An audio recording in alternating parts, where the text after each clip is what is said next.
अंडमान निकोबार द्वीप समूह में नगरपालिका और पंचायत चुनाव के लिए नामांकन दाखिल करने की प्रक्रिया आरंभ हो चुकी है।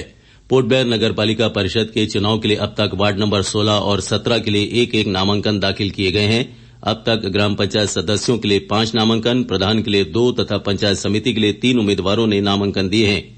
इस बीच मध्योत्तर अंडमान जिले में शांतिपूर्ण और निष्पक्ष चुनाव के लिए नियंत्रण कक्ष स्थापित किए गए हैं। मायाबंदर में जिला उपायुक्त कार्यालय के अलावा रंगत और मायाबंदर के तहसीलदार कार्यालय और डिगलीपुर में सहायक आयुक्त कार्यालय में ये कक्ष स्थापित किए गए हैं। इन कार्यालयों के फोन नंबर भी जारी किए गए हैं। चुनाव को लेकर किसी भी तरह की जानकारी के लिए आम जनता और राजनीतिक दल दिए गए नंबरों पर संपर्क कर सकते हैं। राजनीतिक दलों और उम्मीदवारों से आगामी पंचायत और नगरपालिका चुनाव के लिए जारी दिशा निर्देशों का पालन करने को कहा गया है। चुनाव आयोग की ओर से जारी होने वाले अगले आदेश तक किसी को भी रोड शो, सार्वजनिक जमावड़े या रैलियां करने की अनुमति नहीं है। चुनाव अभियान के दौरान सुरक्षा वाहन को छोड़कर 3 वाहनों का प्रयोग करने की अनुमति दी गई है, लेकिन इस शर्त के साथ कि ऐसे वाहनों के आसपास लोग जमा नहीं होंगे। जहां तक संभव हो सके वर्चुअल बैठक करने को कहा गया है। सभी राजनीतिक दलों और उम्मीदवारों को कोविड-19 की आवश्यकताओं को सुनिश्चित करने को कहा गया है। कोविड के लक्षण दिखाई देने पर उन्हें तुरंत स्वास्थ्य अधिकारियों के पास भेजने को कहा गया है। सभी गतिविधियां समय समय पर गृह मंत्रालय, स्वास्थ्य और परिवार कल्याण मंत्रालय और प्रशासन द्वारा जारी निर्देशों एसओपी के तहत होनी चाहिए। निर्देशों का उल्लंघन करने वालों के खिलाफ आपदा प्रबंधन अधिनियम 2005 की अनुभाग 51 से 60 के तहत कार्रवाई की जाएगी। द्वीप समूह में आगामी नगरपालिका चुनाव के लिए कुल 111 मतदान केंद्र बनाए गए हैं। इस चुनाव में शहर के 1,32,965 मतदाता अपने मताधिकार का प्रयोग करेंगे। पंचायत चुनाव के लिए 686 मतदान केंद्र होंगे, जिनमें 1,64,975 मतदाता अपना प्रतिनिधि चुनेंगे। नगरपालिका और पंचायत चुनाव में मतदाताओं की कुल संख्या 2,97,940 है।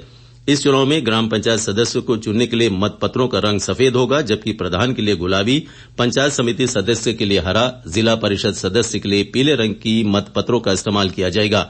नगरपालिका के लिए ईवीएम का इस्तेमाल होगा।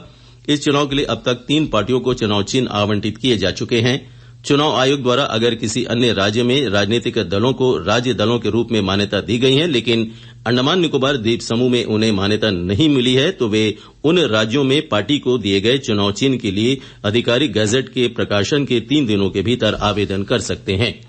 आगामी ग्राम पंचायत और नगरपालिका परिषद के चुनाव में अंडमान निकोबार प्रदेश कांग्रेस समिति ने डीएमके के साथ गठबंधन किया है। डीएमके नगरपालिका के 5 वार्डों पर अपना उम्मीदवार खड़ा करेगी। इनमें वार्ड नंबर 1, 6, 9, 15 और 21 शामिल हैं। कल अखिल भारतीय कांग्रेस कमेटी के राज्य प्रभारी ए चल्ला कुमार, प्रदेश अध्यक्ष रंगलाल हलदार, सांसद कुलदीप राय शर्मा, डीएमके के राज्य संयोजक ए एल कुलांदी और अन्य पदाधिकारियों की मौजूदगी में गठबंधन को लेकर यह घोषणा की गई। प्रदेश पार्टी अध्यक्ष ने उम्मीद जताई कि यह गठबंधन इस चुनाव में अच्छा प्रदर्शन करेगी और पार्टी को चुनाव में जीत दिलाएगी। द्वीप समूह में आगामी स्थानीय निकायों के चुनाव के लिए तैयारियां की जा रही हैं। ग्राम पंचायत और नगरपालिका चुनाव निदेशक सुनील आंजीपाका ने कल पोर्ट ब्लेयर में मीडिया से बातचीत करते हुए कहा कि मतपत्रों के जरिए वोट डालने के लिए निर्वाचन क्षेत्रों के हिसाब से दलों का गठन किया जाएगा। निर्वाचन अधिकारी के नेतृत्व में अलग से गठित दल मतदाताओं को मतपत्र के जरिए वोट डालने की सुविधा प्रदान करेंगे। इन दलों के मतदाताओं के घर पहुंचने की सूचना पहले से दी जाएगी। वोट डालने के बाद मतपत्रों को एकत्र किया जाएगा। मतदाता अपने संबंधित निर्वाचन अधिकारी से संपर्क कर सकते हैं। दिव्यांगजन, कार्डधारक, 80 वर्ष से अधिक उम्र के वृद्धजन और चुनावी ड्यूटी में लगे कर्मी मतपत्र का इस्तेमाल कर अपना वोट दे सकते हैं। इसके लिए फॉर्म 27 और स्वघोषणा पत्र भरकर देना होगा। उन्होंने आगे बताया कि आदर्श आचार संहिता का उल्लंघन रोकने के लिए फ्लाइंग दल तैनात किए गए हैं। पोर्ट ब्लेयर में अब तक 2 उल्लंघन के मामले सामने आए हैं। अंडमान निकोबार द्वीप समूह में कोरोना के सक्रिय मामले घटकर 192 हो गए हैं। कल 10 नए मामले सामने आए, जबकि 17 मरीजों को डिस्चार्ज किया गया। कल जो मामले सामने आए उनमें 9 मामले संपर्क में आए लोगों के हैं, जबकि 1 मामला हवाई अड्डा आगमन का है। अखिल भारतीय कांग्रेस कमेटी द्वारा विभिन्न राज्यों में जवाहर बाल मंच के लिए राज्य मुख्य समन्वयकों की नियुक्ति की गई है। अंडमान निकोबार द्वीप समूह में बिंदिया बनर्जी को मुख्य समन्वयक बनाया गया है। द्वीप समूह के सभी सरकारी सहायता प्राप्त, निजी, गैर सहायता प्राप्त और स्थानीय निकाय के स्कूलों में आज से 6ठी से लेकर 9वीं तक की कक्षाएं संचालित की जाएंगी। ये कक्षाएं एक दिन छोड़कर संचालित होंगी। कक्षाओं में बैठने के लिए विद्यार्थियों को अपने अभिभावकों से लिखित में अनुमति लेनी होगी।